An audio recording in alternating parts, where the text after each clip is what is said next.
क्या आपको मलत्याग करते समय बहुत तेज दर्द होता है?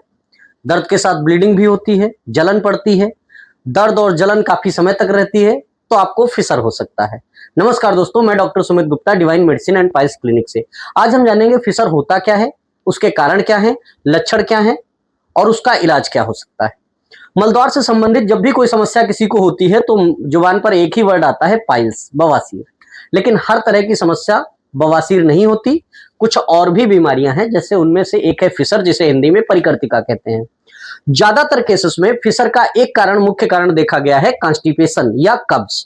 कब्ज में होता क्या है कि मल बहुत कठोर हो जाता है और जो कठोर मल कंकड़ जैसा होता है वो जब मल गुदा द्वार से पास होता है, ये रेक्टम है, यहाँ पे मल स्टोर होता है और ये गुदा मार्ग है जहां से मल बाहर निकलता है।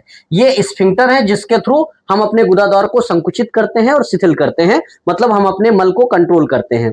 तो जब कभी भी कठोर मल यहां से निकलता है तो गुदा द्वार में इस हिस्से में एक लंबा लंबा कट मार देता है, चीरा मार देता है। क्योंकि इस हिस्से में ब्लड सप्लाई ठीक ठाक होती है, तो ये जो चीरा है ये बहुत पेनफुल होता है और इसे ही क्या कहते हैं, फिसर कहते हैं। इसे ही क्या कहते हैं, फिसर कहते हैं। ये फिसर है। फिसर जो है वो एक लंबा लंबा चीरा है या कट है जो गुदा मार्ग में बिल्कुल बाहर की तरफ लगता है और ये बहुत पेनफुल होता है। जब भी मलत्याग के लिए जाते हैं तो बहुत ज्यादा दर्द होता है। कह सकते हैं मल बाहर निकलने का मजबूरी ना हो तो आदमी जाए ही ना, इतना दर्द होता है, जैसे कांच के टुकड़े चुभ रहे हो। और ये दर्द कई बार काफी घंटों तक बना रहता है या कई बार पूरे दिन बना रहता है। जलन पड़ती है, डिस्कम्फर्टनेस लगती है, ये सारी समस्याएं रहती हैं। इसका अगर मुख्य कारण कहें तो ये कब्ज, कठोर मल, ये मुख्य कारण है। उसके अलावा भी हो सकते हैं, जैसे दस्त हो सकता है या मलद्वार गुदाद्वार में चोट लग जाए किसी तरह से, या अन्य बीमारियों से, जैसे HIV है या ट्यूबरक्लोसिस है या हेपेटाइटिस बी है। ऐसी बीमारियों से जो लोग पीड़ित होते हैं उनमें भी ये फिसर देखने को मिलता है। इसके लक्षण क्या होते हैं? मलत्याग के समय ब्लीडिंग होती है, जलन पड़ती है, तेज दर्द होता है और ये दर्द बना रहता है। ध्यान रखिए, पाइल्स के केस में दर्द नहीं होता है, जबकि फिसर में बहुत तेज दर्द होता है। ब्लीडिंग पाइल्स में भी होती है, फिसर में भी होती है, लेकिन फिसर में दर्द के साथ ब्लीडिंग होती है। खुजली पड़ती है, डिस्कम्फर्टनेस लगती है, किसी काम में मन नहीं लगता, चिड़चिड़ापन बना रहता है, क्योंकि हर वक्त उस दर्द की तरफ मन रहता है।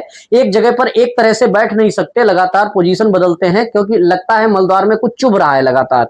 तो ये समस्याएं रहती हैं। कई बार तो दर्द इतना असहनीय हो जाता है कि व्यक्ति तड़प उठता है। मैं आपको एक बहुत आसान सा तरीका बताऊंगा, सिट्स बाथ, जिससे आप दर्द को लगभग 50% कम कर सकते हैं तुरंत। थोड़ा सा गुनगुना पानी लें और मलत्याग के बाद उसमें बैठें, थोड़ा 1-2 चुटकी अगर फिटकरी डाल लें तो अच्छा होगा, या बिटाडीन सोल्यूशन भी डाल सकते हैं। गुनगुने पानी में 1 चम्मच बिटाडीन सोल्यूशन डाल के बैठें और आप पाएंगे कि जो दर्द बहुत तेज हो रहा था उसमें लगभग 50% तुरंत आराम हो गया। उसके बाद हमें अपने खान पान में भी बहुत बदलाव करने पड़ते हैं, क्योंकि अगर मल कठोर होगा तो ये चोट बार बार लगेगी, बार बार लगेगी, तो इसको बोलेंगे क्रोनिक फिसर। अगर किसी को नया नया हुआ है तो उसे कहा जाता है एक्यूट फिसर।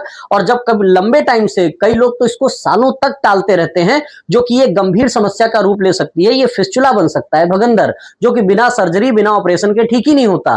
तो अगर आपको फिसर जैसी समस्या है तो टालिए नहीं, स्पेशलाइज्ड डॉक्टर से बात करिए, उनको दिखाइए, उनसे कंसल्ट करिए और दवा लीजिए। ये 100% क्यूरेबल है, इसे ठीक किया जा सकता है, बहुत आसानी से ठीक किया जा सकता है।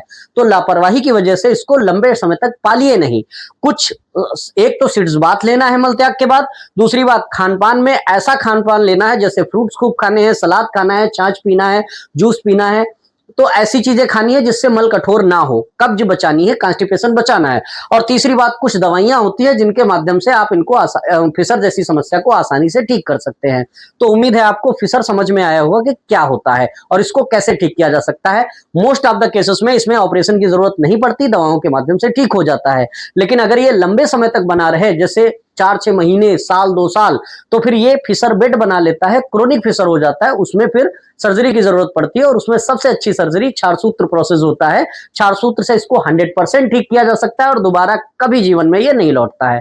तो अगर आप भी फिसर जैसी समस्या से परेशान हैं, जूझ रहे हैं, तो बिल्कुल घबराने की जरूरत नहीं है। आप नीचे दिए गए नंबर पर हमें कॉन्टैक्ट कर सकते हैं और फिसर जैसी समस्या से 100% निजात पा सकते हैं हमेशा के लिए। Thank you.